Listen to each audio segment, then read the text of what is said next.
भीम और बकासुर का युद्ध। महाभारत आदि पूर्व के अंतर्गत अध्याय 162 के अनुसार भीम और बकासुर के युद्ध की कथा इस प्रकार है। भीम को भोजन करते देख बकासुर को क्रोध आना। वक राक्षस के वन में पहुंचकर महाबली पांडु कुमार भीमसेन उसके लिए लाए हुए अन्न को खा रहे थे। राक्षस का नाम ले लेकर उसे पुकारने लगे। भीम के इस प्रकार पुकारने से वह राक्षस कुपित हो उठा और अत्यंत क्रोध में भरकर जहाँ भीमसेन बैठकर भोजन कर रहे थे वहाँ आया। उसका शरीर बहुत बड़ा था। वह इतने महान वेग से चलता था मानो पृथ्वी को विदीर्ण कर देगा। उसकी आंखें रौस से लाल हो रही थी। आकृति बड़ी विकराल जान पड़ती थी।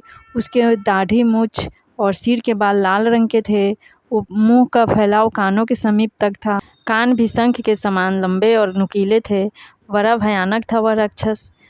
उसने भौहें ऐसी टेढ़ी कर रखी थी कि वहाँ 3 रेखाएं उभर आई और वह दांतों से ओठ चबा रहा था। भीमसेन को वह अन्न खाते देख राक्षस का क्रोध बहुत बढ़ गया और उसने आंखें तरेड़ कर कहा, यमलोक में जाने की इच्छा रखने वाले यह कौन बुद्धिहीन मनुष्य है जो मेरी आंखों के सामने मेरे ही लिए तैयार करके लाए हुए इस अन्न को स्वयं खा रहा है।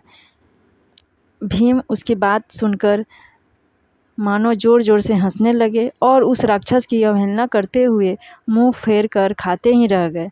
अब तो वह नरभक्षी राक्षस भीमसेन को मार डालने की इच्छा से भयंकर गर्जना करता हुआ दोनों हाथ ऊपर उठाकर उनकी ओर दौड़ा। तो भी शत्रु वीरों का संहार करने वाले पांडुनंदन भीमसेन उस राक्षस की ओर देखते हुए उसका तिरस्कार करके उस अन्न को खाते ही रह गए। तब उसने अत्यंत अमर्ष में भरकर कुंती नंदन भीमसेन के पीछे खड़े हो गए। अपने दोनों हाथों से उनकी पीठ पर बहुत जोर से मारा। इस प्रकार बलवान राक्षस के हाथों से भयानक चोट खाकर भी भीमसेन ने उसकी ओर देखा तक नहीं। वे भोजन करने में ही व्यस्त रहे। तब उस बलवान राक्षस ने पुनः अत्यंत कुपित हो एक वृक्ष उखाड़कर भीमसेन को मारने के लिए उन पर धावा किया।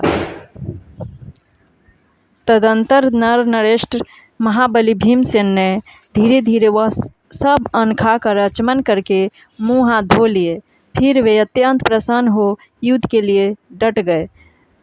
जन्मेजय कुपित राक्षस के द्वारा चलाए हुए उस वृक्ष को पराक्रमी भीमसेन ने बाएं हाथ से हंसते हुए से पकड़ लिया।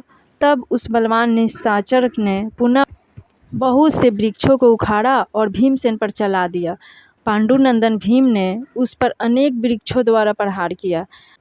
महाराज, नरराज तथा राक्षस राज का भयंकर वृक्ष युद्ध उस वन के समस्त वृक्षों के विनाश का कारण बन गया। तदंतर बकासुर ने अपना नाम सुनाकर महाबली पांडुनंदन भीमसेन की ओर दौड़कर दोनों बाहों से उन्हें पकड़ लिया।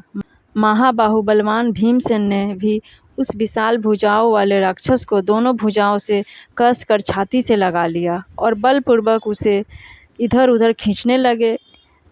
उस समय बकासुर के बहुपास से छूटने के लिए छटपटा रहा था। भीमसेन उस राक्षस को खींचते थे तथा राक्षस भीमसेन को खींच रहा था। इस खींचाखींची में वह नरभक्षी राक्षस बहुत थक गया।